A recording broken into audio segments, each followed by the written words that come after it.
Hello everyone, I am Kamira Coney and welcome to today's webinar, which is hosted by the Clean Energy Solutions Center in partnership with the National Renewable Energy Laboratory. Today's webinar is focused on the scaling microgrid deployment in Sub-Saharan Africa.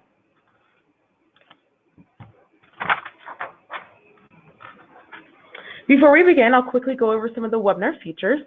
For audio, you have two options. You may either listen through your computer or over your telephone. If you choose to listen through your computer, please select the mic and speakers option in the audio pane. Doing so will eliminate the possibility of feedback and echo. If you choose to dial in by phone, please select the telephone option. The box on the right side will display the telephone.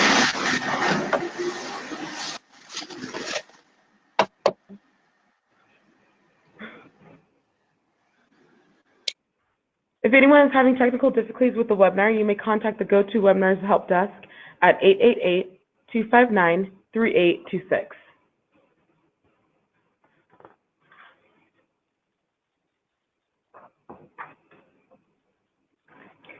If you'd like to ask a question, we ask that you use the questions pane where you may type in your question. The audio recording and presentations will be posted to the Solutions Center training page within a few days of the broadcast and will be added to the Solutions Center YouTube channel, where you will find other informative webinars as well as video interviews with thought leaders on clean energy policy topics. Finally, one important note of mention before we begin our presentations is that the Clean Energy Solutions Center does not endorse or recommend specific products or services. Information provided in this webinar is featured in the Solutions Center's resources library as one of many best practice resources reviewed and selected by technical experts. Today's webinar agenda is centered around the presentations from our guest panelists, Eric Lockhart, Ayomade Fontunde, Alicia Chesser, and Matthew Alcock, to discuss recent research from NREL on the role of batteries and microgrids and case studies from PowerGen Renewable Energy and Standard Microgrid. Before we jump into the presentations, I will provide a quick overview of the Clean Energy Solutions Center. Then, following the panelists' presentations, we will have a question and answer session where the panelists will address questions submitted by the audience. At the end of the webinar, you will be automatically prompted to fill out a brief survey as well. So thank you in advance for taking a moment to respond. The Solutions Center was launched in 2011 under the Clean Energy Ministerial. The Clean Energy Ministerial is a high-level global forum to promote policies and programs that advance clean energy technology, to share lessons learned and best practices, and to encourage the transition to global clean energy economy. 24 countries and the European Commission are members, contributing 90% of clean energy investment and responsible for 75% of global greenhouse gas emissions. This webinar is provided by the Clean Energy Solutions Center, which is an initiative of the Clean Energy Ministerial. The Solutions Center focuses on helping government policymakers design and adopt policies and programs that support the deployment of clean energy technologies. This is accomplished through access to no-cost expert policy assistance and capacity-building activities, such as this webinar. The Clean Energy Solutions Center is co-sponsored by the governments of Australia and the United States. The Solutions Center provides several clean energy policy programs and services, including a team of over 60 global experts that can provide remote and in-person technical assistance to governments and government-supported institutions, no-cost virtual webinars, trainings on a variety of clean energy topics, partnership building with development agencies and regional and global organizations to deliver and support, an online library containing over 3,500 clean energy policy-related publications, tools, videos, and other resources. Our primary audience is made up of energy policymakers and analysts from governments and technical organizations in all countries. But we also strive to engage with the private sector, NGOs, and civil society. The Solutions Center is an international initiative that works with more than 35 international partners across its suite of different programs. Several of the partners are listed above and include research organizations like IRENA and the IEA, programs like C4All, and regionally focused entities such as the ECOWAS Center for Renewable Energy and Energy Efficiency. A marquee feature that the Solutions Center provides is the no-cost expert policy assistance known as Ask an Expert. The Ask an Expert service matches policymakers with more than one with more than 60 global experts selected as authoritative leaders on specific clean energy finance and policy topics. Again, the assistance is provided free of charge, and if you have a question for our experts, please submit it through our simple online form at thecleanenergysolutions.org/expert. We also invite you to spread the word about this service to those in your networks and organizations. At this time, I will introduce our panelists. First up today is Eric Lockhart. Eric is currently a project leader at the National Renewable Energy Laboratory based in Golden, Colorado. His current projects include Solar Energy Innovation Network, Microgrids for Energy Access, and Distributed Generation Interconnection Collaborative. Eric is also a graduate of the Yale College and also holds a graduate degree in Global Affairs Business from Yale's Jackson Institute and its School of Management, respectively. He has also been working at NREL since 2016 and worked in the international development and finance prior to his graduate studies. Next is Ayamade Fontonde. Ayamade also has a business development and engineering associate for PowerGen Renewable Energy, where she leads the development of technical strategy for new markets and heavily investigates the economics, design, and logistics of microgrid deployment across East and West Africa. She holds a chemical engineering degree at the Massachusetts Institute of Technology and has experience across a vast array of industries with projects completed for Bain & Company, Teva Pharmaceuticals, GE Power, and the United States Department of Energy. Next is Elisa Chasser. He works at the PowerGen Renewable Energy in the engineering division and is also mainly involved in the design and technical analysis stages of mini grids for PowerGen sites in Sub-Saharan Africa. He studied electrical and electronic engineering at the University of Nairobi. And our final speaker today is Matthew Alcock. Matthew is the Chief Technology Officer at Standard Microgrid. His work focuses on research and development and GIS site assessment.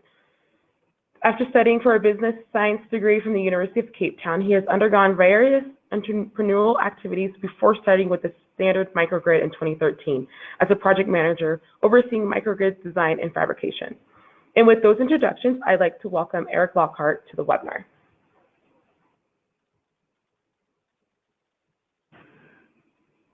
Hi everyone, just get my slides up here. Thank you very much for joining us this morning.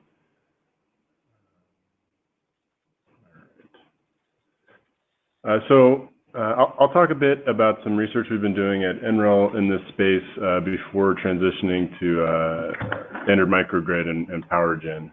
I'll try to be brief so we can get to the sort of more interesting on the ground work by those two organizations. But I'd like to talk a little bit about the program that this has come out of and sort of how we've been structuring some of this research on microgrids with a focus on batteries in particular. So NREL's engagement in the microgrid for energy access space in particular has been a part of the Power Africa Beyond the Grid program. And has these sort of three main elements of the programming for us. So I'll talk about the first and third and then the second.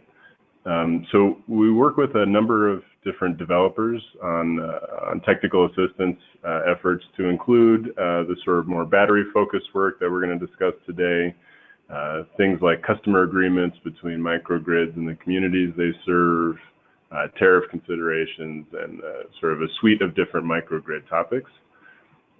We also work with government entities that are looking to develop or expand the enabling environment for microgrid deployment in their countries, who are trying to figure out things like how to structure a bidding process or what standards make sense for microgrids in their context, to developing policy and regulatory structures.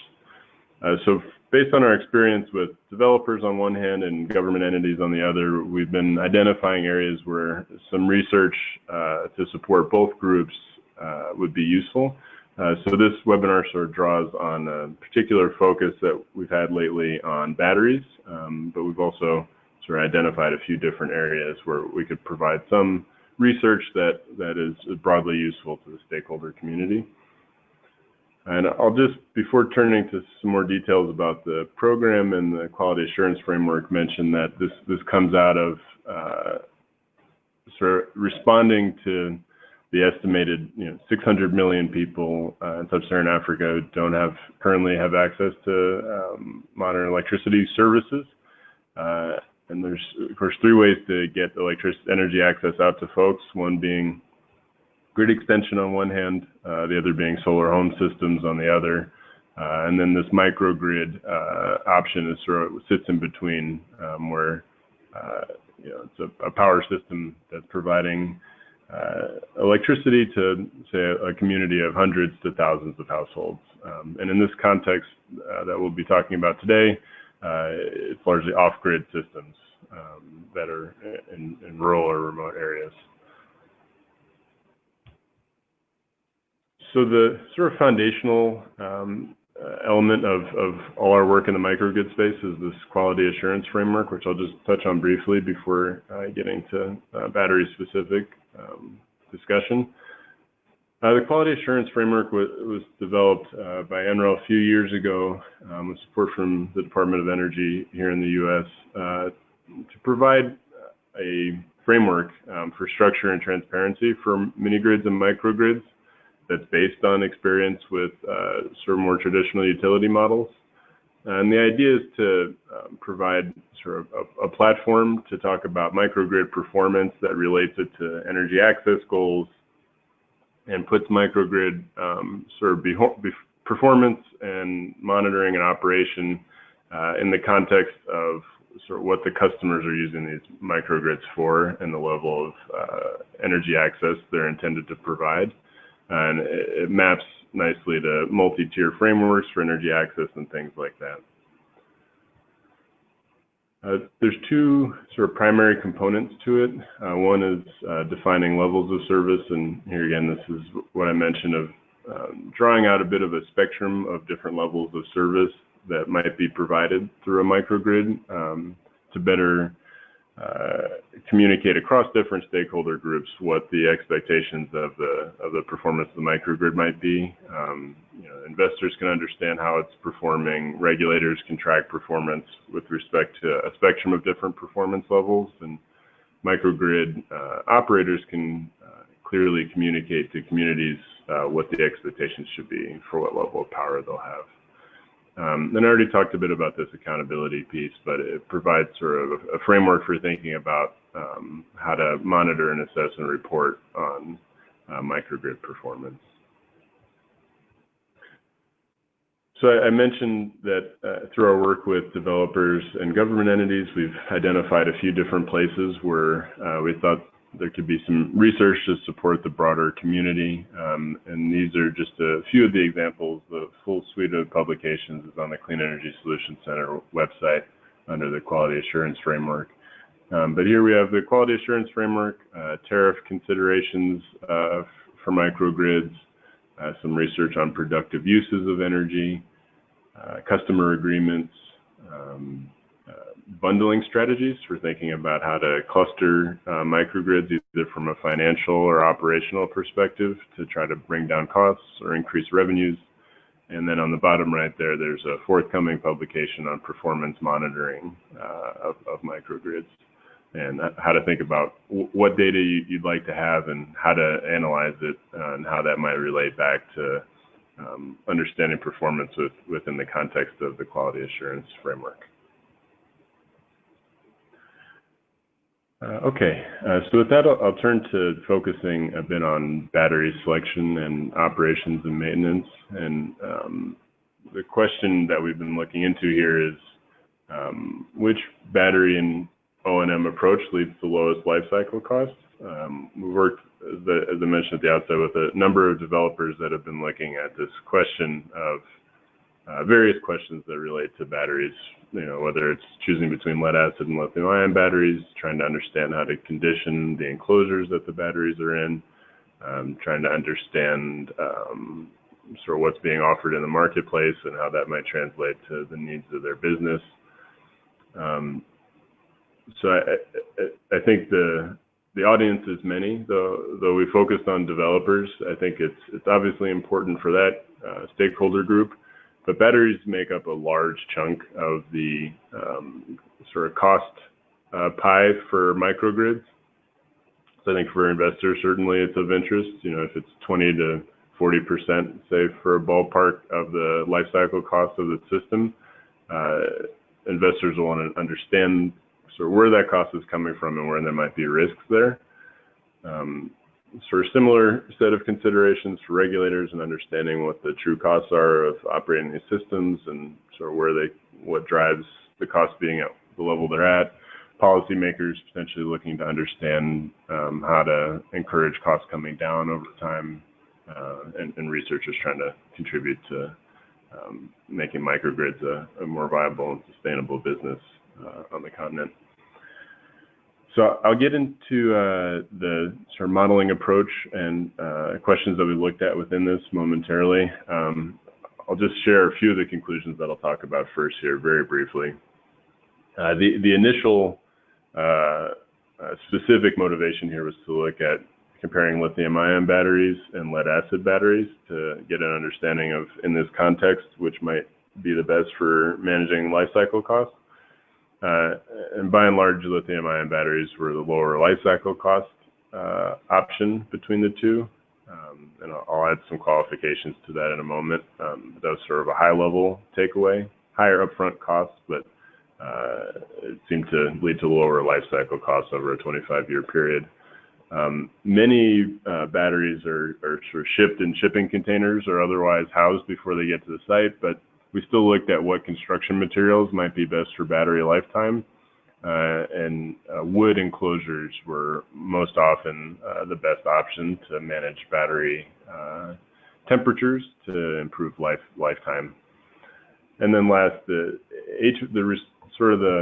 findings on what type of HVAC system would be best kind of varied by location and battery type, so I'll talk about that a bit more. I'll just go through this very quickly because I want to be sure to save enough time for standard microgrid and PowerGen. But to approach this question of how to select and operate and maintain batteries, we looked at thermal modeling of the building that the battery was housed in, taking into account climate and building materials and things like that. We looked at battery degradation with a different battery degradation model for each battery chemistry. And then all of that analysis sort of flowed in as inputs to the techno-economic analysis to drive towards that overarching output of life cycle cost for different scenarios. So in order to just get a sufficiently broad sort of picture of what the optimal approach for batteries might be, we looked at a number of different scenarios. We looked at the two batteries I mentioned, lead-acid and lithium-ion.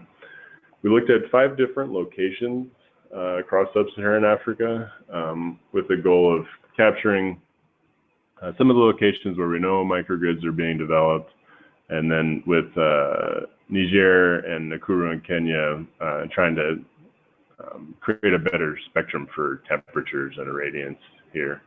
You can see the sort of a representation of irradiance on the bottom right there for the 5 different locations. We looked at 2 different load profiles. So we looked at a kind of residential heavy microgrid setting where almost all the demand is from residences with radios, maybe small refrigerators, light bulbs, and the like. And then we looked at one that had a bit more commercial activity with a couple of shops and a school. We looked at a few different HVAC configurations, and then again at some different construction materials, understanding that there might be some constraints there for folks who are already using shipping containers. So I'll talk about the battery degradation findings on a couple of slides, and then the life cycle costs before turning it over to Matthew at Standard Microgrid. So what we're looking at here is the 5 different locations and the 5 different configurations for HVAC. And then there's battery lifetime there on the y-axis. And if we look at say, Accra here, you can see the difference between having no HVAC system at all, which is, I think, fairly common, and having an air conditioner managing the temperature in the enclosure year-round.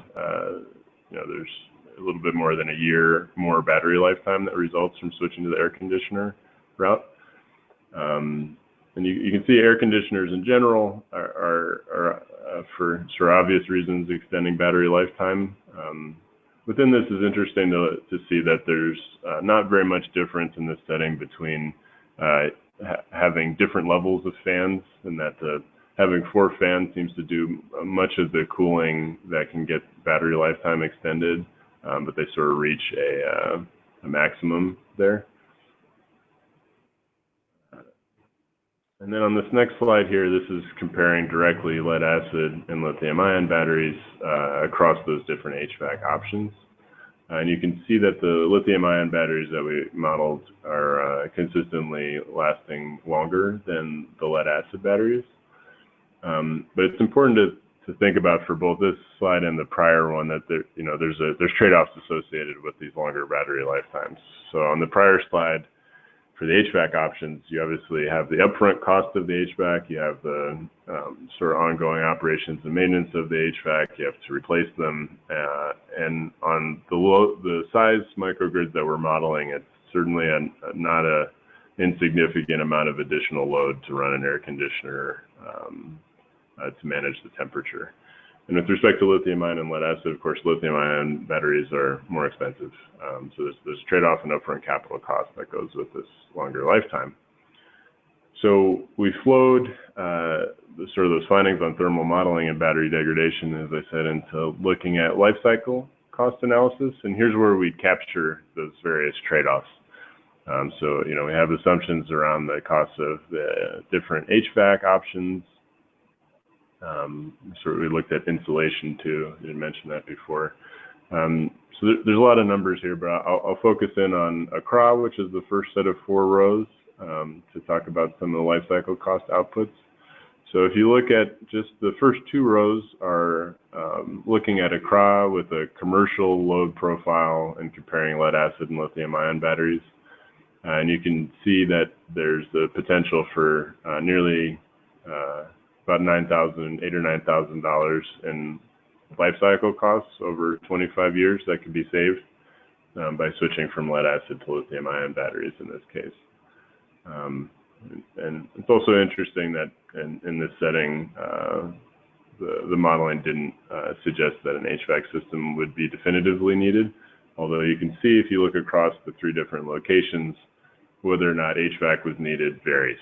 And this is the point I was sort of making a few slides ago, that the HVAC needs vary meaningfully by location.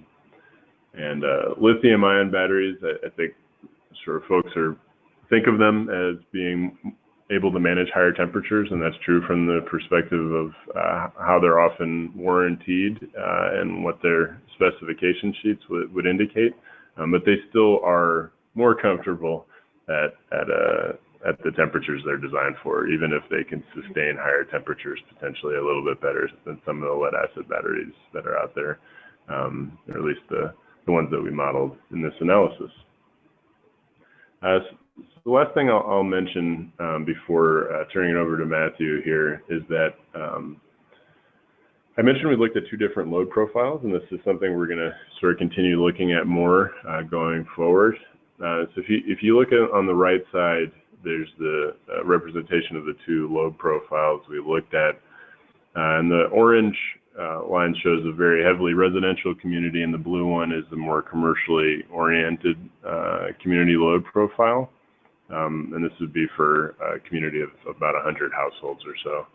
So you can see the commercial load has more of a daytime representation there, which could be more aligned with solar here. And I should have mentioned at the outset that we've been looking at solar and battery systems, but PowerGen runs hybrid systems, so I will talk about that a bit more.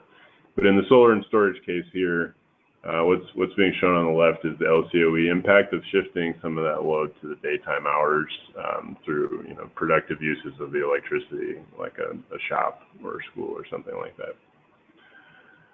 So I went quickly there to try to get over to Matthew and Io quickly, but we've got time for Q&A at the end. So with that, I'll pass it over to you, Matthew, to talk about standard microgrids experience.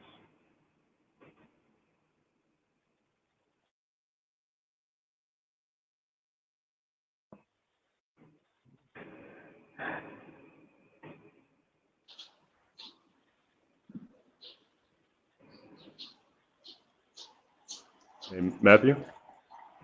Yeah, just give me a second. I'm just sharing my screen. Sure, thank you. And while Matthew's pulling up his slides, I'll offer a reminder to go ahead and type questions into the question pane as you think of them, and we'll collect them together and get to as many as we can after we hear from Standard Microgrid and PowerGen. Okay, we can see your slides, Matthew. Perfect. Cool. Well, thanks so much for having me. The control panel isn't in the way of my screen, is it? No, no, it's not. We just see the slide. Okay, okay, perfect. So yeah, my name is Matthew from a company called Standard Microgrid. We're based out of Lusaka. We've got office in Johannesburg, which is where I spend most of my time doing sort of R&D and procurement and manufacturing of power systems. All of our sites are in Zambia. And before I start, I just wanted to say a big thank you to the NREL team, Sam and Eric and Lars and Jimmy and all of you guys for the huge amount of work that you put into this stuff, doing the types of thinking that we can't always afford to do. And yeah, this study on battery modeling and temperature modeling and whatnot has come at sort of the perfect time for us while we're getting ready to scale our production, installing a whole bunch of systems, and had it not come along, I think we may have maybe made some ill-informed decisions. So yeah, just a big thanks to you guys for doing the work that you're doing. So I'm going to start off just talking about our company briefly. Founded in 2012 with what we believe to be a novel way to power rural off-grid communities through charging for energy services as opposed to kilowatt hours as the basic crux of it. So we've designed some technology around demand-side control, which allows us to sell customized power subscriptions for exactly the appliances that our customers have. So it might be 2 light bulbs for 6 hours in the evening and 100 watts for a fridge during the daytime hours, and they're only paying for exactly the kilowatt hours that we provision for them for those times.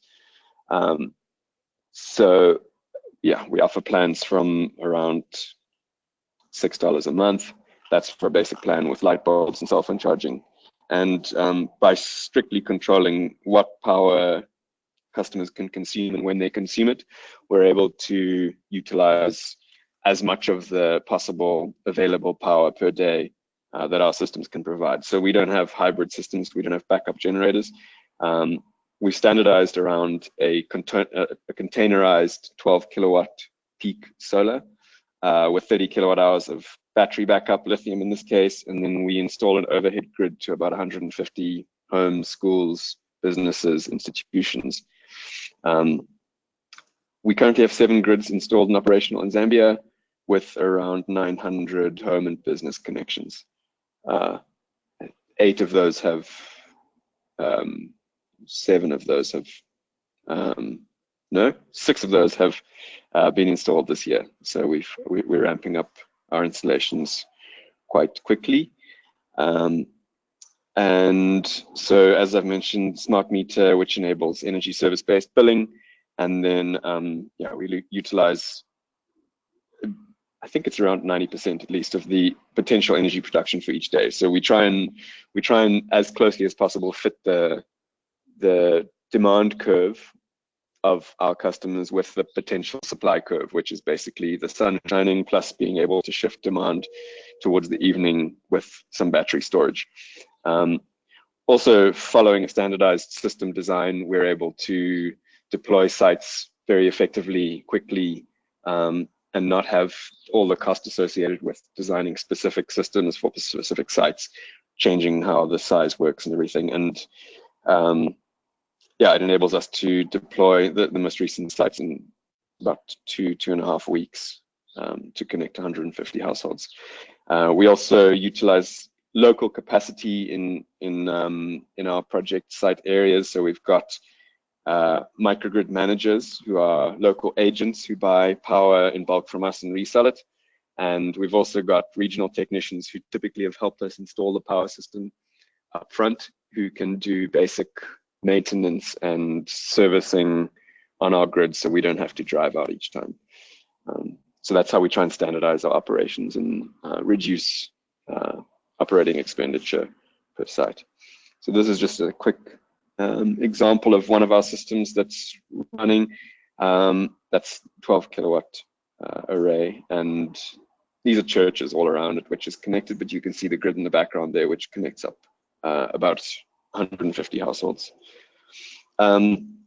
So when we are considering what batteries, when we were considering what type of batteries to go with, we obviously look at price, and it's not always easy to compare like for like, but in terms of usable capacity, we found that lithium was actually quite approaching the cost of lead acid, even discounting sort of lifetime costs and all of that. So just straight price, we felt that it was almost beneficial to go with them.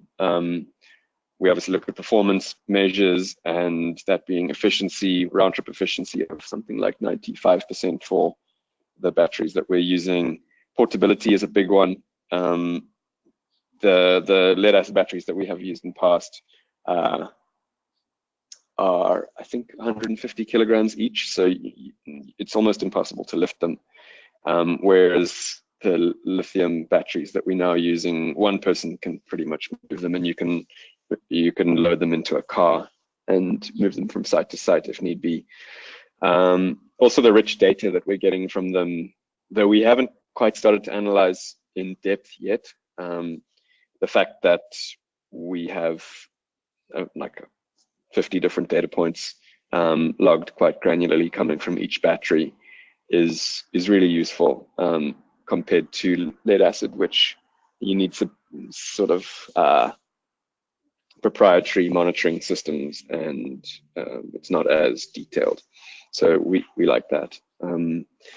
The other thing which I didn't list here is the scalable nature of it. So the fact that we can start off, we can install a power system with a reduced amount of battery capacity, and as demand grows, we can add, in this case, 6.5 kilowatt hour increments as we need it. So we can either incentivize customers to shift their consumption back into the day, so we don't need batteries, but if we find that there's outsized demand for nighttime energy, we can add 1 or 2 batteries and grow revenue for a site in that way.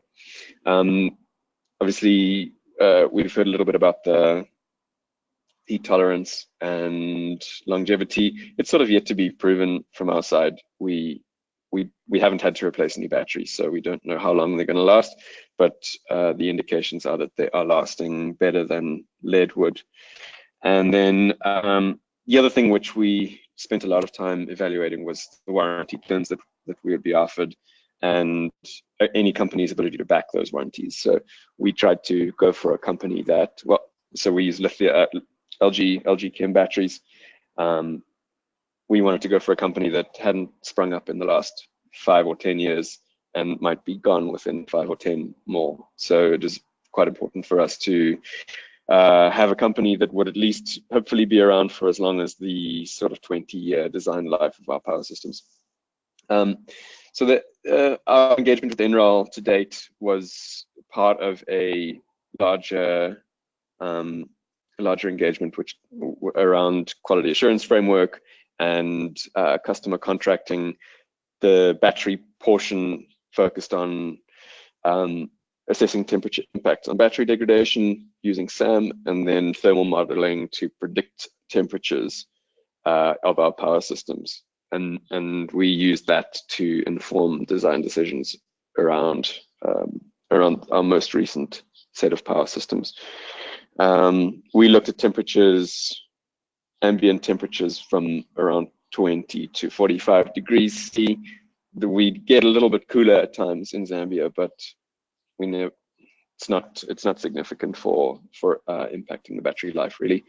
We looked at the structure, so we obviously standardized our systems around 20-foot shipping containers. So we can't, well, in this case, we can't get away from steel structures. We looked at ventilation and potential for insulation, and then we were making decisions around active and passive cooling. So prior systems, we've installed air conditioners, and with the help of NREL, we've been looking at whether air conditioners will pay off in the long run. So those were the sort of criteria that we were looking at. And here's just, I've actually pulled the slide from NREL's report.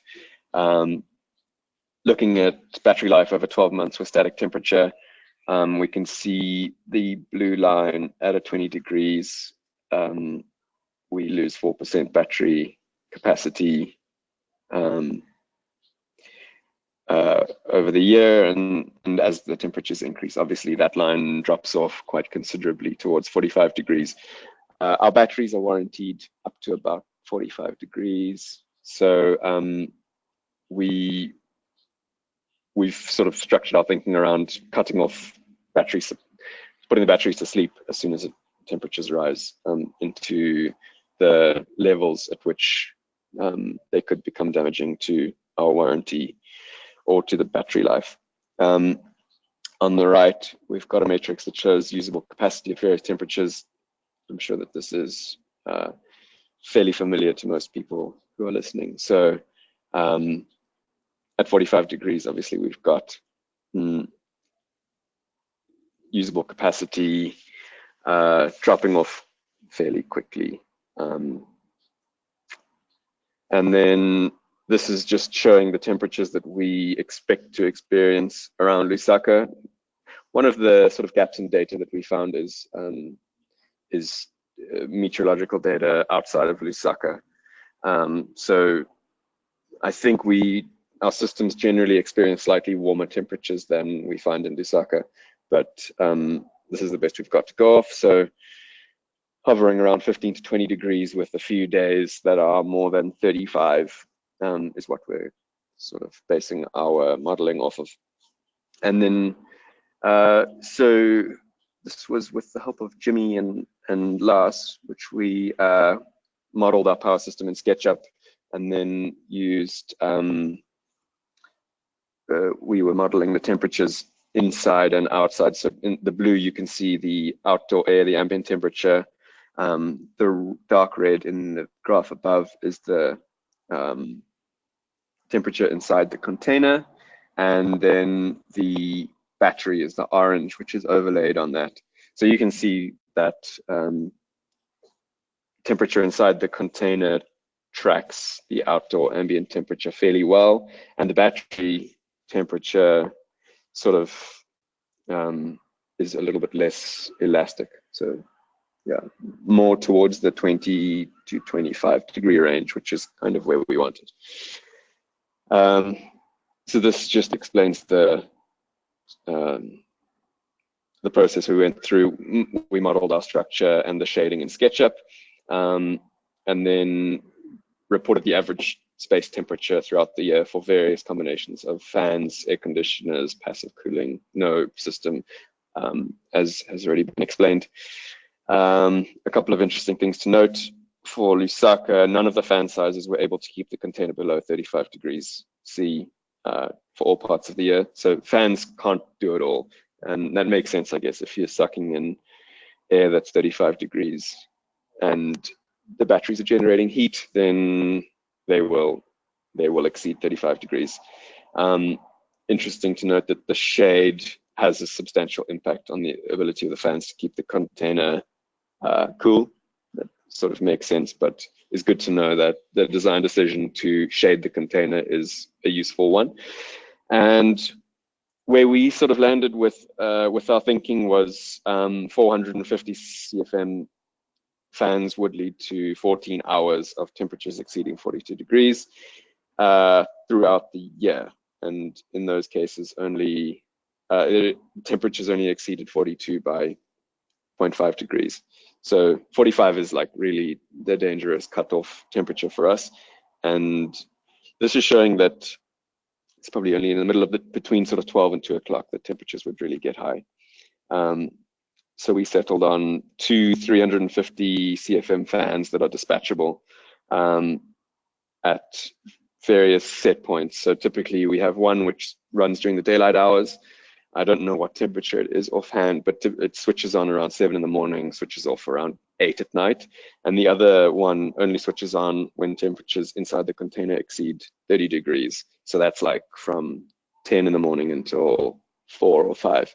And that way we limit the amount of energy that we use for cooling. And in winter, the fans barely come on at all.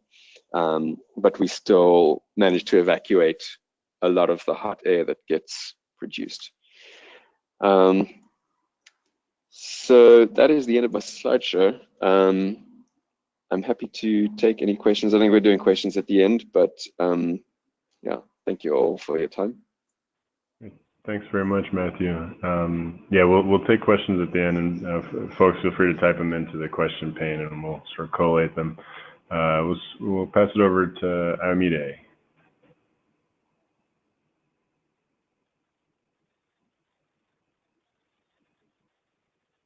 You can see your screen. If you can just go full screen. Hi, everyone. Did that work? So hit the slideshow button. There we go. That's perfect. Okay. Hi, everyone. Thanks for having us. Elisha and I are going to be presenting just a case study from the work we've been doing at PowerGen. I'll probably be going through the first couple of slides, and then he'll take over in the latter half.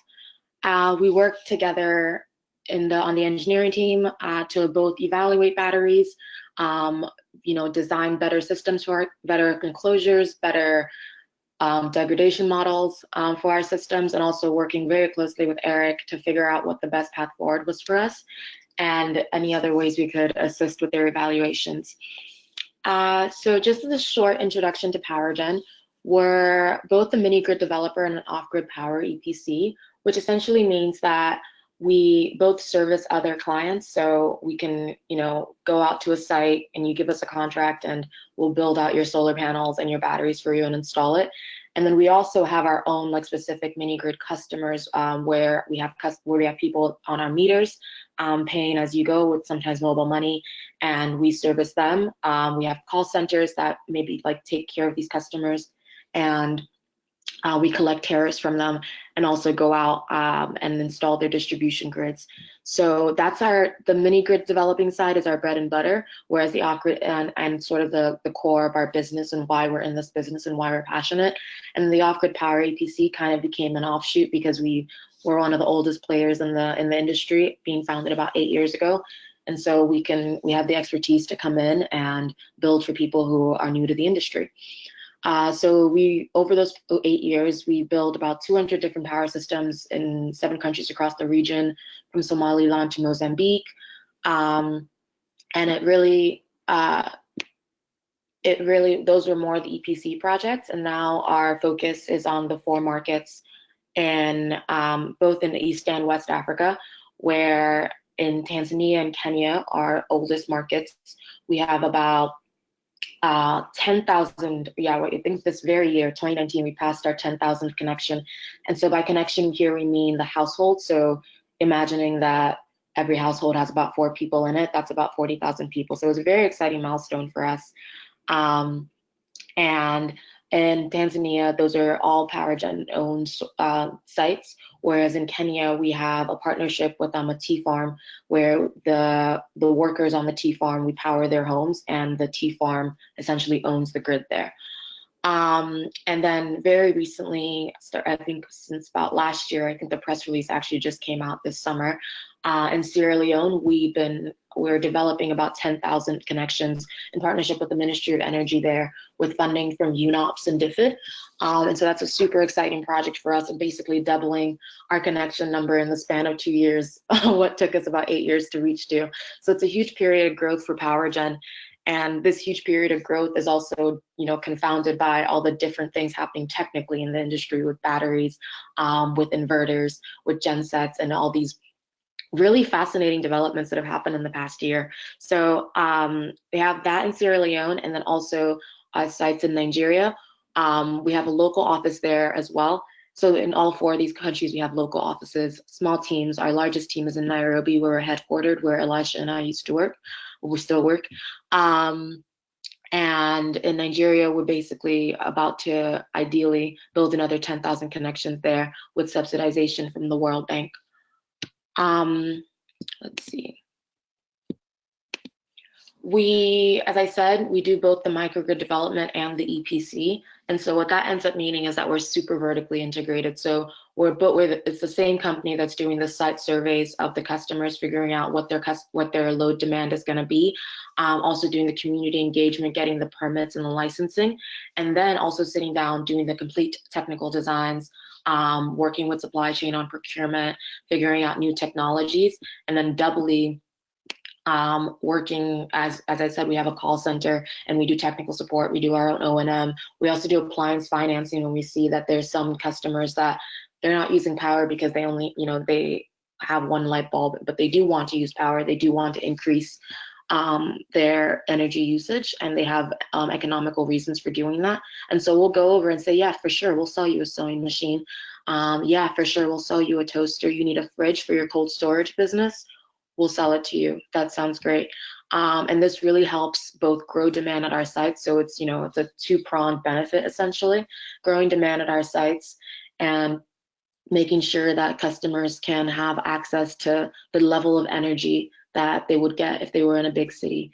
That's kind of one of our key value propositions. We try to make sure that we can offer 24/7 AC power to all our customers. And so that's why batteries become such a huge part of that, and also why, as Eric mentioned, we do the hybrid systems. So a hybrid system essentially is the fact that it's not just the solar panels and the batteries. We will sometimes incorporate a diesel genset as well. So it's kind of, yes, we are renewable, but essentially to make sure that, in a year full of sometimes cloudy days, sometimes rainy days, when you can't always have solar power, that we're not saying to our customers, sorry about that. You can't have any power today, the clouds are out. So we try to also incorporate a diesel genset to come up for those like 8% or 10% of times in the year when solar power can't always cover us. And this also helps with the sizing, because if we were to go fully solar battery, then we would drastically oversize the batteries to make sure that these 10% of days when the sun isn't doing too hot, those 10% of days are covered by the batteries. So having the diesel genset is actually a cost-saving measure for us, but it doesn't mean that we don't still spend a lot on batteries. So as this slide shows, when we break it down per connection and for all the components going into it, we see that batteries are about 25% of our total CapEx on generation assets. So here, for this one connection, it'd be about $46 of that would go into batteries, and then the total generation assets are about $173. And this is a very loose case, and it varies drastically depending on the site and depending on where everything is located. Sometimes logistics ends up being a huge component of the cost, but on average, this is kind of what we see.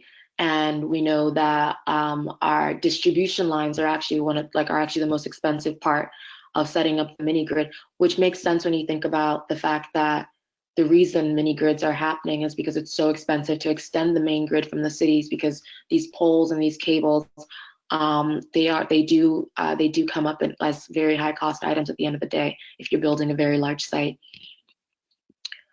Elisha, do you want to add anything to? I forgot, I've been talking, but for sure jump in at any point.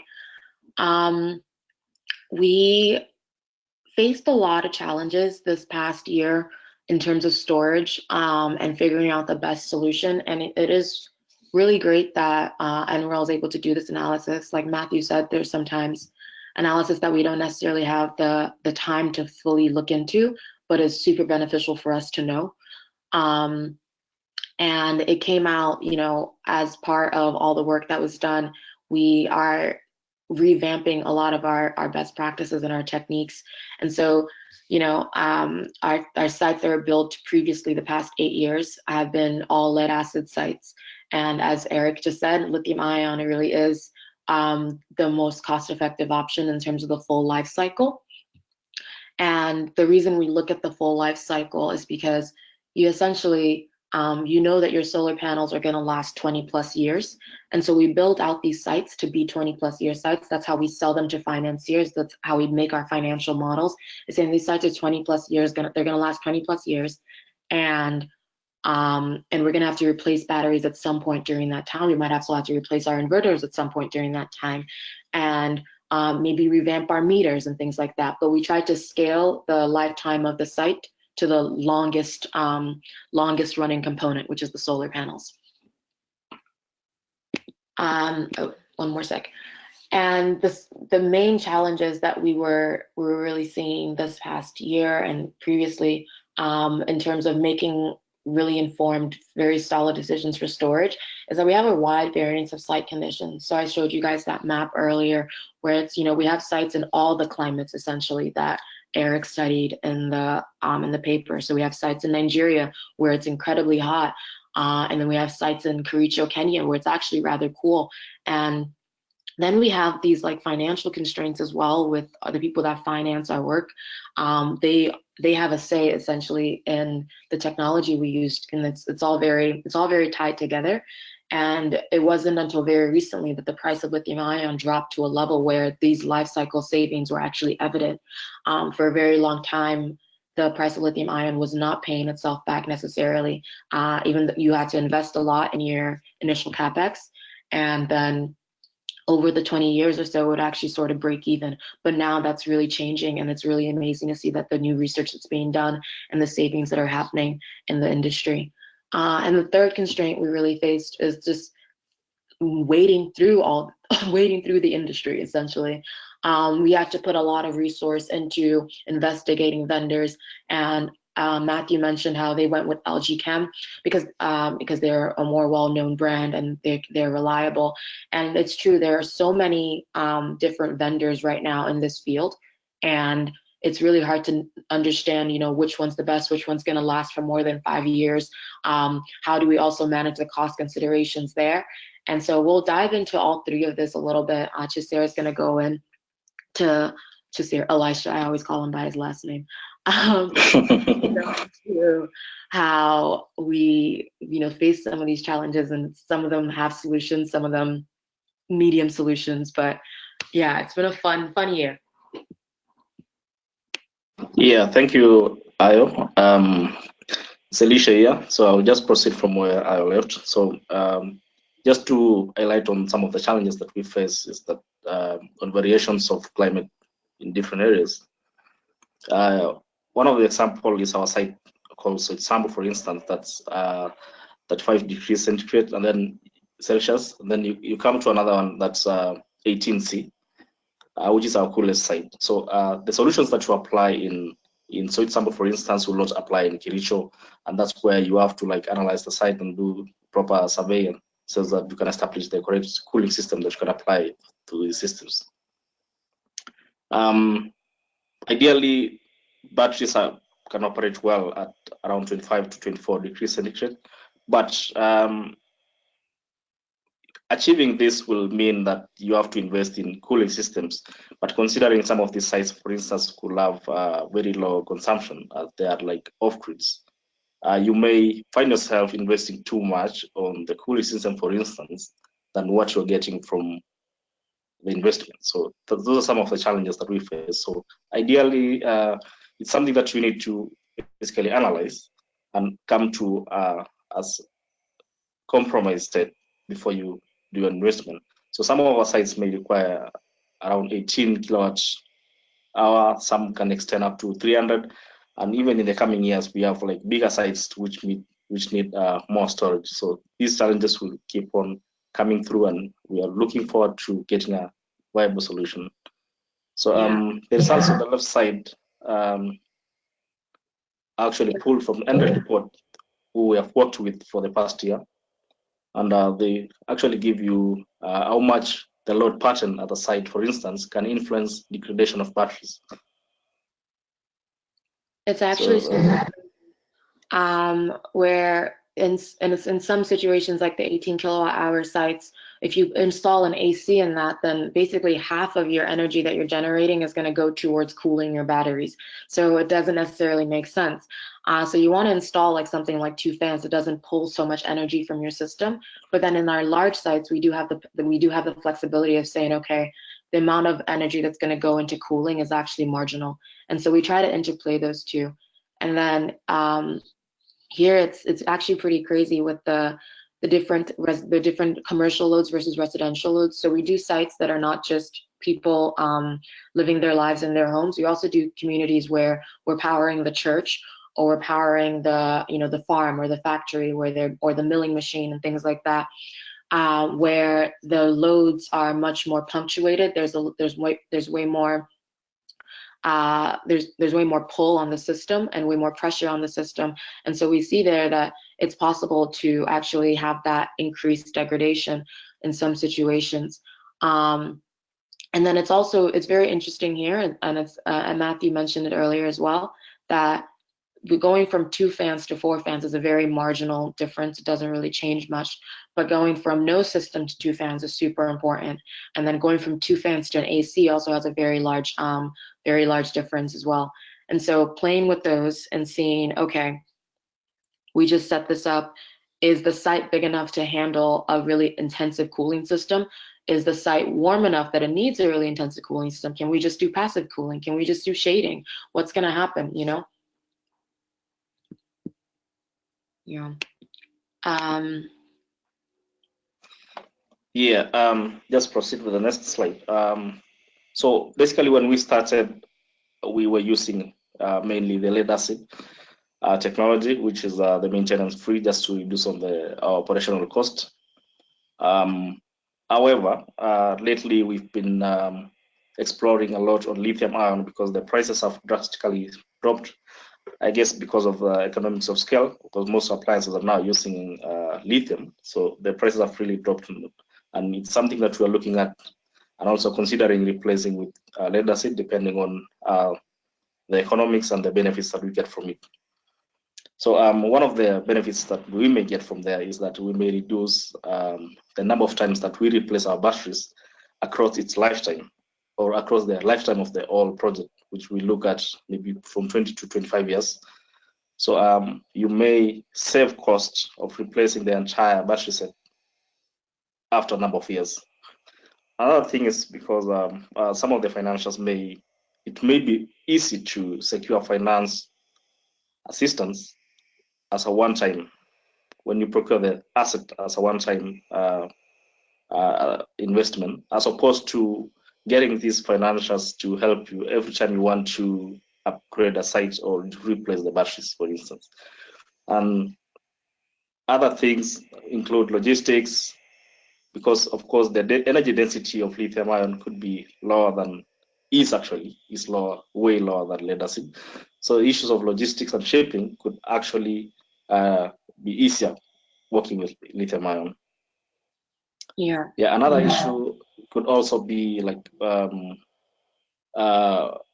replacing these batteries, for instance. So when you want to upgrade a system, as we said, some of these loads, customers, or okay, just look at it from an electrical term, I would say the load expands over time. So when you build this grid for the first time, the customers may not be consuming so much power, but over time, let's say the first year, by the time you're on the 3rd year, the system needed is actually huge. Because one thing about electricity is that the more you use it, the more you want more. So this expands, and we have to like keep on expanding our system.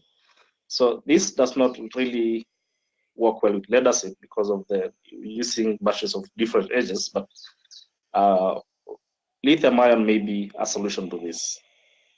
So maybe you can proceed to the next slide, please. Yeah, I just want to add, basically, we faced, as you were talking about, the challenge of modularity came up as our sites grew in age.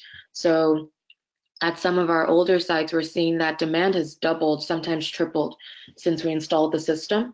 And this is really difficult when you think about a lead acid system because you can't connect, because there's no battery monitoring system, you can't connect the old cells to any new cells. So if you want to expand, you have to essentially like plop in a new system. You have to plop in new batteries with a new inverter such that they're not connected in series or in parallel to the old batteries, because that would increase the sulfation, increase the degradation, all these bad things, right?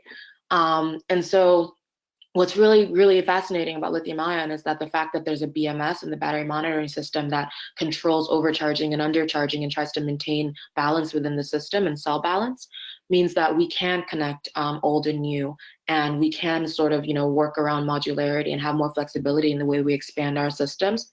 But then there's the challenge of the financiers who are they're more willing to invest in large sums in the very beginning of the project. And then they don't want to ask any questions after that. They don't want you messaging them saying, oh, we actually need more money to expand the site by XX amount. All of these things have changed now, blah, blah. They want to make an investment, know what it means, and then proceed from there.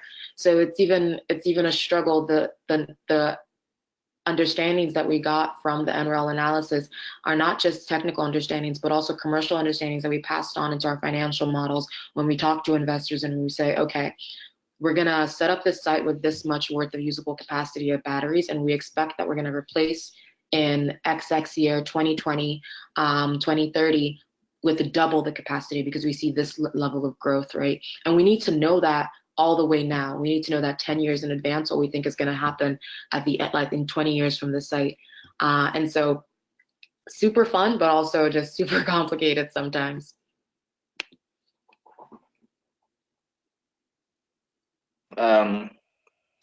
So some of the things that we consider when looking at the vendor offerings, for instance, include the suitability to our business, the accuracy of the claimed cycle life, because many vendors will have different cycle life for different reasons they give us, as well as cell monitoring.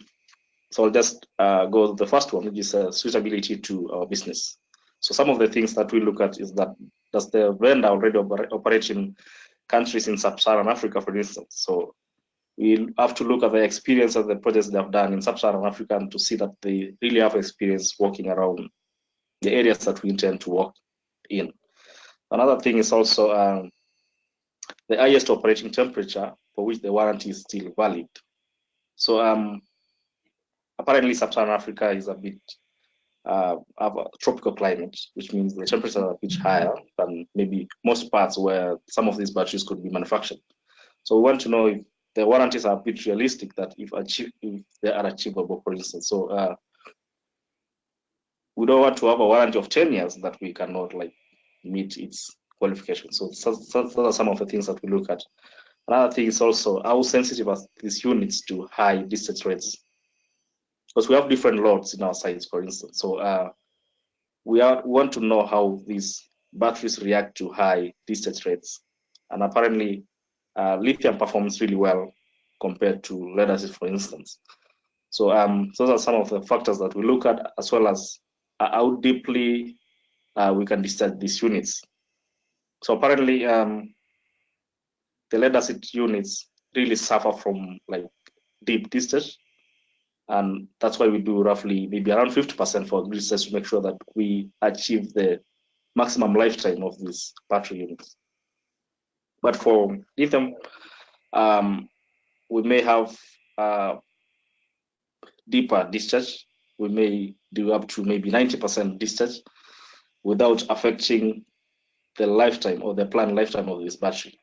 So those are some of the things that we look at. And then the second part is maybe the accuracy of the claimed life cycle. You find that this is really difficult to get the exact number, maybe, but we look at the longevity of the operating unit. The person who is, or the vendor who is maybe giving you this offer, you have to look at his own experience. How long has he been in market? How long is the oldest project that he has maybe installed or supported? So those are some of the factors that we have to consider. And also, apart from that, this also depends on the C rate or the charge rate of this battery. So different charge rates leads to maybe different length of operation. So we have to be really keen on the same. Apart from that, we have to also establish the original manufacturers, for instance, or the vendor. So we have to establish who is the original manufacturer of this battery. So just to make sure that the data we get is actually the data that was tested in maybe lab conditions. So we have to make sure that this data is really accurate. And the last part is on the cell monitoring, which is basically the battery monitoring systems. These monitoring systems actually decide a lot on this lithium, because they determine how you operate them, and now we can report any dangers on working with them. Just make sure that we don't maybe overcharge these batteries, but we operate them optimally without exceeding the recommended operational practices. So these are some of the factors, including also the API documentation, because apparently we have to work with different monitoring platform. At the end of the day, we don't just work with the manufacturer. We may have to work with other monitoring platforms which need to integrate with this system. So some of the parts that we look at are the API and how well they can integrate with other systems that are not their own systems. Yeah. For people not necessarily familiar with APIs, essentially, we need our batteries to not only speak to the inverters that that are going to send power to the customers, but the inverters also need to speak to the metering systems, and then the metering systems need to speak to our payment systems, so that we can actually get them power. And so we built PowerGen has like a proprietary large data warehouse type thing where we try to pull all these different sources of data. So it's like I think every 15 minutes the meters send us data, and then about every minute or so the inverters send us data, and so then the BMS is also sending data. And because we've built this huge thing, and it's, we'd like to keep using it, we get a little bit finicky if a battery manufacturer tells us that their systems, their BMS is only compatible with certain types of monitoring softwares, or that their API isn't available. So it's essentially the pathway. The API is the pathway that will help one system communicate with the other system. And so some developers will keep that sort of secret because they only communicate with certain types of systems, whereas others are super open about it and say, yeah, sure, build this into your huge data warehouse, do what you need to do with it. And so that's been really important for us to figure out, okay, first of all, how expensive are these batteries? So I feel like that's a whole other question, where if they meet all these criteria, then they might be super expensive, and we're like, oh darn. And so it's really been this really interesting composition of working with our supply chain team for, okay, procurement negotiations. Where are these guys selling their batteries from? For logistics necessarily, are they coming from China? Are they coming from Europe? What are the freight costs associated with that? And you'll find sometimes it's easier to get things from China to West Africa than China to East Africa. It's really strange, and all these tiny little things that come in the way that mean that the engineering team cannot work in isolation. We cannot propose a solution that says we want this battery type and then have supply chain tell us that, well, that one doesn't have any outlets in Sub-Saharan Africa. So if you ever need to get spare parts, or if you ever need to do a fix up, you have to send out everything back to them in China, and there's no way to get any work done here in Sub-Saharan Africa, right? And so these tiny little nuances that come into play when you need to build systems across the continent. Oh, and then this slide is just covering a lot of the additional industry research that was done outside of NREL that sort of helped us wade through a lot of these vendor offerings. Chasir, I'll let you continue. Basically, this is just to indicate part of the research that we do on different vendors and also how they operate, and how other research firms like this are also looking at these vendors doing lab tests and all those things, just to make sure that even the data sheets that we receive from these vendors are actually accurate, and that's how other third parties are also observing it from their point of test. So some of them are listed there, and these are part of the reports that we also checked that could be interesting to anyone who wants to check them, as well as also the developers. Yeah. Yeah. And it's interesting to notice the change in time. So LG Chem was the proper market leader. They still are the market leader, I would say, and back in 2015. But I think now a lot of the other firms are starting to catch up. So you'll see here that when you look at just state of health of the battery and quality over time, that BYD, which is a Chinese-based brand, and Alpha ESS are like very neck and neck with LG Chem in terms of quality.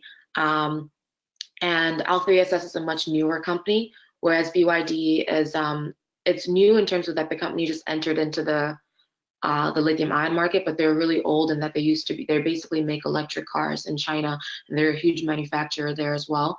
And so, as Matthew said, taking into consideration these guys' staying power, we don't want to buy batteries from someone who's going to go under, and we want to make sure that we're getting the highest quality battery possible.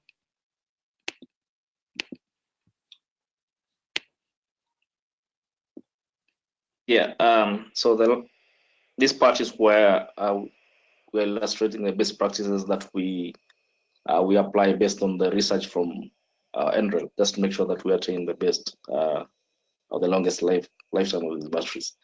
So how do we respond to temperature sensitivity? As we said before, every 10 degrees increase in temperature will have the lifetime of these batteries. This is according to various research that we've done. So how do we do to make sure that we don't go beyond the stipulated or the recommended temperature? So in some parts we use active cooling, in other parts we use fans. Just as we said before, we have to weigh between the advantages and the disadvantages of using fans and AC cooling units. The next part is the cycle sensitivity. We don't do like deep discharge for our batteries. And we don't also do high discharge rates, just to make sure that we don't like reduce their lifetime based on how we operate these batteries. So for our sites, for instance, we do 50% DOD, and we do we look at it across between maybe C10 to C24. This is like discharging across 10 hours or 24 hours, as opposed to discharging within an hour or two. So these are some of the factors that may affect its operational lifetime. The last part on the storage sensitivity is that these batteries also, if you put them in, or if you leave them in storage for a long time, they will still degrade whether you use them or not. So we make sure that we don't procure batteries that we don't need. We make sure only procure batteries that we need them within a small duration, for instance, between 6 to 9 months, so that we don't like reduce the capacity of these batteries during storage, or even increase the cost of keeping these batteries in storage, because we have to keep them also maybe at floating position. So at the end of the day, it's not worth it to keep them in storage. So just to make sure that we achieve the most or the best from these batteries, make sure that we procure them only when we need them. Yeah.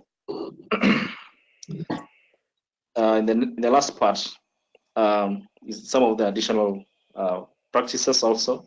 These are also based on the advice from some of the reports we get from NREL. In some regions, we have also started building brick and mortar houses. Initially, we used to use steel power boxes, but now we use brick and mortar just to make sure that we get to achieve easier cooling than maybe using steel. So this is a trade-off because our technicians have to spend more time constructing this as opposed to just checking our or already tested power box and putting it on site.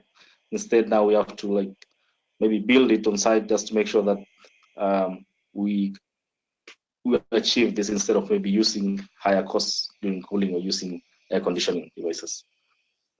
Also on passive cooling, we have already structured our system in such a way that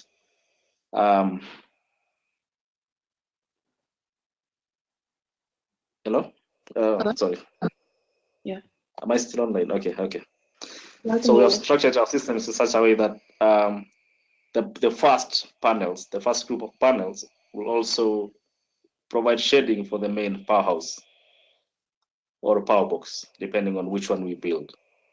And also just as an active cooling, which we did add here, is that for bigger sites where we can't rely only on passive cooling, we also have to introduce active cooling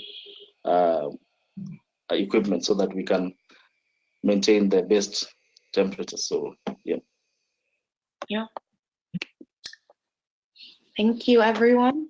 I guess now it's time for questions. Yes, thank you so much to all of our panelists for those outstanding presentations. We're just going to jump right into those answer and question session, and Eric is going to kick us off. Let me take the presentation back from you. Let's see.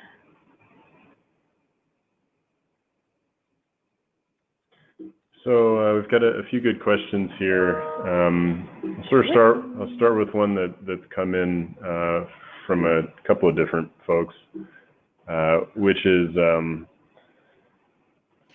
one person asked just about if you have any health and safety concerns related to lithium-ion batteries, and another asked sort of what you do to manage those, and just sort of how you think about any safety considerations for your powerhouses with these energy-dense batteries in them.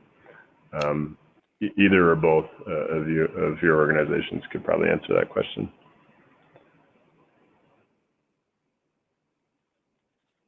Jasira, you want to?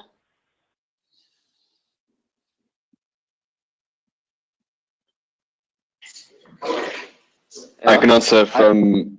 Oh yeah, go ahead, Alicia. You can proceed. Actually, sorry, I can't see the question. Sure. So from our side, we sort of take a set and forget type of approach to the batteries in terms of we don't mess with them, we don't tamper with them, we handle them with care. There's less sort of immediate health and safety concerns than lead acid to our employees and people who are come into contact with the batteries, because there's no what we used before was flooded lead acid, where you have to continually water the batteries, and they also off gas, so they emit gas as they discharge. Is it charge? I'm not sure.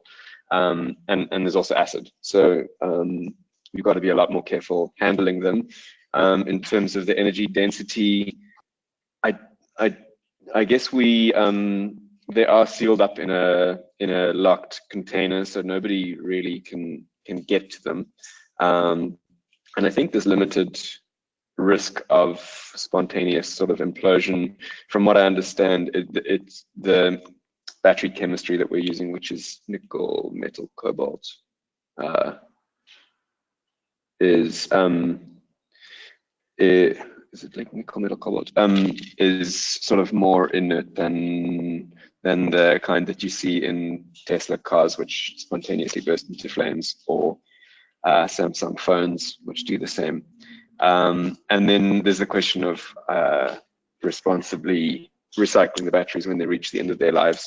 And that is something that we've yet to encounter. I'm sure we're going to cross that bridge in about 5 or 6 years when batteries do reach the end of their lives. But that will be, there'll be a need to get the batteries to a recycling center, of which there aren't very many at this point. So yeah, there is some additional cost, which I think often isn't factored into the lifetime cost of lithium batteries. But the thinking is that there will be more recycling centers, more easily accessible, who can handle the safe disposal of the batteries.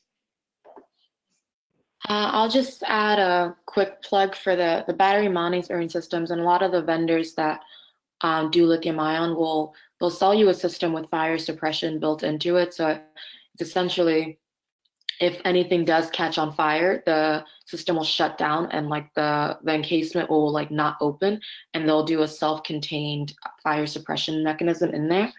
I'm not fully sure how it works, but that's what all the vendors have promised us. And I think there's also something to be said for the fact that unlike in a cell phone battery where the overcharging and undercharging are not managed, in the lithium ion cells that we're using, the battery monitoring system is taking extra control of making sure that the situations in which something might explode do not occur. And if they do occur, that you get an alert, weeks in advance via the monitoring system. And then for lead acid, our systems have particularly been the OPZV, which is the gel lead acid, which are the maintenance-free ones, and also they don't have any free liquid floating around. So that's been our way of combating any of the dangers there. Great, thanks both for that. Matthew, in the course of his response, got to another question about batteries at the end of their usable lifetimes. Matthew mentioned some of those challenges there. PowerGen team, is there anything else you'd like to add to sort of what your plans for batteries when they reach the end of their usable life? Yeah, it's actually something that one of our investors was asking us about, because they, as always, want to know exactly how much they're going to be spending all the years. And our answer to them was essentially what Matthew said, that ideally by the time that we're doing this, in the 10 years that these batteries are ready to be disposed of, that there are more centers for disposal available. Right now there are very few, which is why it's expensive, because the market itself isn't ready yet, it's not saturated. But ideally, if we reach a point where it's similar to lead acid, where you call a number, they pick up your batteries and they dispose of them, which is what happens with lead acid. Great, thank you.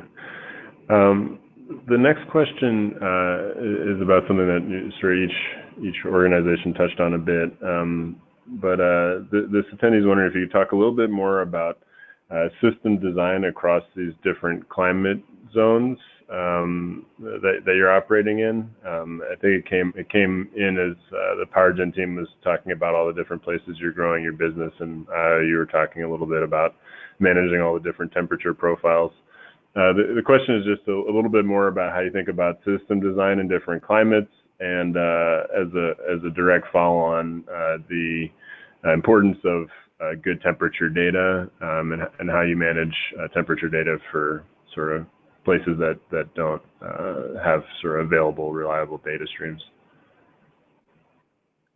I think we found that typically, because we have the team on the ground in many of the countries that we move to, when the data is unreliable, we just go out and try to collect it. We'll just install some sensors. And then a lot of times, I think Homer actually has been very helpful in getting the historical. Homer and QGIS have been our biggest resources for getting this, getting locational data about the temperature of the place, the solar radiance of the place, and even things like to the level of where the roads and how do we, and we can even see on QGIS like where the latest grid lines are. And so that's been super, super helpful for us. And in terms of design, maybe Elisha can talk more about this, but it has been pretty crazy for us, because as we go to the new markets, we see such different patterns of consumption. If you compare a community in Nigeria to a community in Tanzania, the community in Nigeria has for many years now been working on generator power. So they already have appliances, they just don't have access to the main grid, so they don't have reliable power, and they spend a lot of money on it. So it's very different from the community in Tanzania, where we're sort of the first instance of power that they've seen. And so we're selling them light bulbs, and we're selling them power sockets and things like that. Whereas in Nigeria, sometimes we're re-outfitting their existing internal wiring. And we don't see the same huge jump in demand once we connect them, right? Because they've already been using appliances. And so we have to accommodate our assumption. We have to make different assumptions about the load growth of those sites, and that informs how we size the sites. And so we typically have basically been sizing our Nigerian sites to start off much larger, whereas and I think this is also just a learning that we got from Tanzania, was that we didn't size them large enough in the beginning, and then they grew tremendously. Whereas these ones, you might be sizing them really large in the beginning, and they might not grow that much because they already have power. So I can't even give you a fully definitive answer because we're still in the middle of sorting out how differently we're going to treat each site. But we are trying to standardize around certain things, around certain ratios of, if you have a residential customer, they typically want this level of PV to battery ratio versus a commercial customer who has operations during the day, they need less battery power. And so starting from that baseline and saying, okay, well, they turn on their appliances at this time, and really just doing very intense site surveys to understand the customer as best as we can. Great, thank you. Matthew, anything to add from your side on sort of the data and system design for different environments?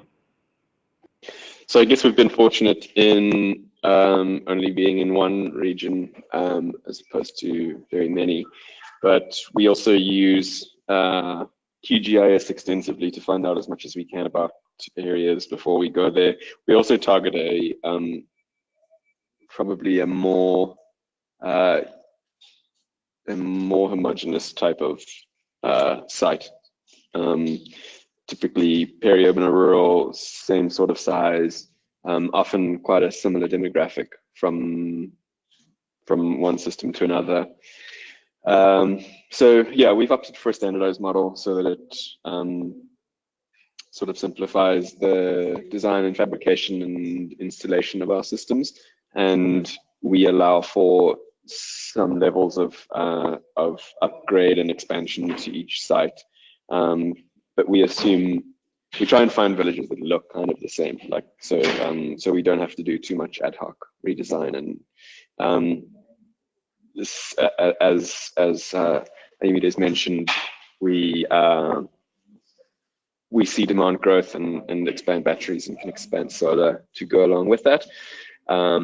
And in most cases, it's the same in that we go in and sell people their first light bulb. They throw away their candles and torch batteries and buy their first light bulb from us. So we sort of get to write the rules a little bit on how people relate to power and relate to purchasing it. But yeah, in terms of region to region, our customers seem at the moment to be fairly similar.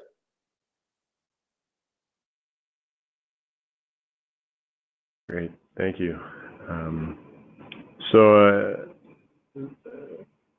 pause from the questions for PowerGen and Standard Microgrid to reply to a question about Power Africa and Uganda.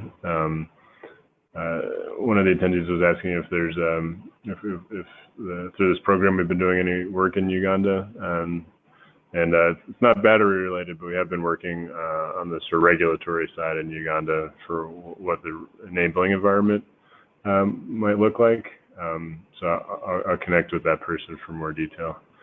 All right, I think we sort of have time for just one more question here. I might just do a somewhat open-ended one. Each organization has talked about sort of some of the outstanding questions as it relates to batteries and system design. I'm wondering if you could each just sort of mention a few priority research and development requirements in this area as you see them. And maybe we'll start with Matthew.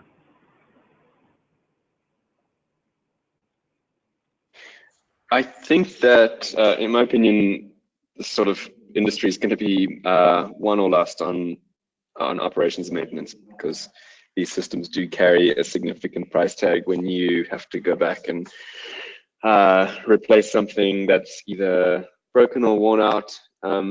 So it will be interesting to see, and I think might be too early to have all the data required to know this for sure. But what does it look like after 10 years? How do operations and maintenance costs scale with number of sites, and how could clustering sites help mitigate that? That's sort of one of the more interesting things that is coming out of where we are now, where we get to figure out sort of how valuable is it to have two sites that are within 50 kilometers of each other, and how do we think about investing in resources to maintain those sites that are local rather than sort of centralized or roaming maintenance teams. that's sort of where I think further research is going to be really useful for the industry, looking at those costs and how they scale.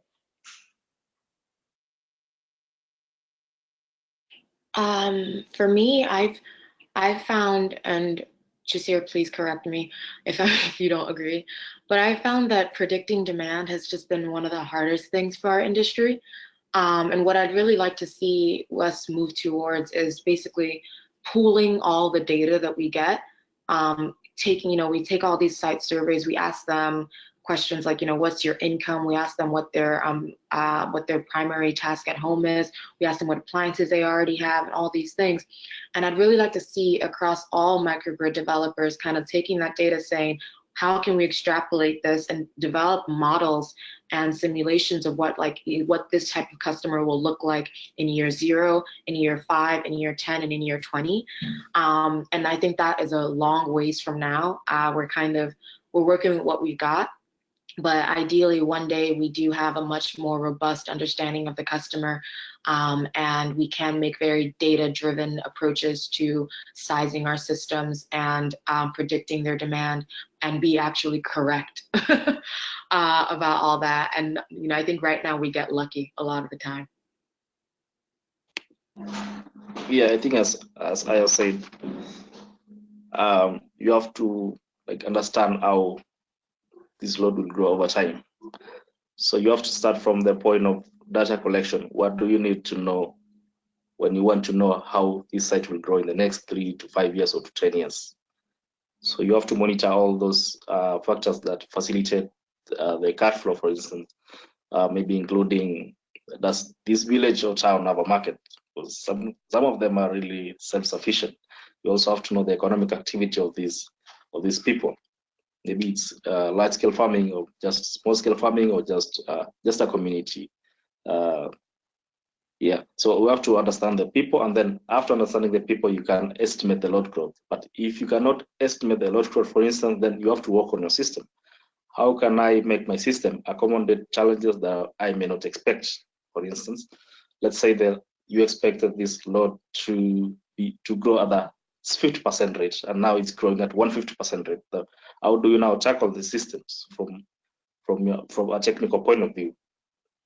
And that's where you look at maybe distributed generation or other factors that can support you to expand your system without affecting on the quality, or also costing on or cost issues or cost of investment. So you have to analyze both areas from a technical point of view and also from the customer point of view, prediction and action. Perfect. Thank you guys all for that informative Q&A session. And for the questions that we didn't have time to get to today, we will connect with you offline after the webinar. And we're just going to go ahead and close up this webinar. So on behalf of the Clean Energy Solutions Center, I'd like to extend a thank you to all of our expert panelists and to our attendees for participating in today's webinar. We very much appreciate your time and hope in return that there were some valuable insights that you can take back to your ministries, departments, or organizations. We also invite you to inform your colleagues and those in your networks about Solutions Center resources and services, including no-cost policy support through our Ask an Expert service. I invite you to check the Solutions Center website if you would like to view the slides and listen to the recording of today's presentations, as well as previously held webinars. Additionally, you will find information on upcoming webinars and other training events. We are also now posting webinar recordings to the Clean Energy Solutions Center YouTube channel. Please allow for about 1 week for the audio recording to be posted. And finally, I would kindly like to ask you to take a moment to complete the short survey that will appear when we conclude the webinar. Please enjoy the rest of your day, and we hope to see you again at a future Clean Energy Solutions Center event. This concludes the webinar.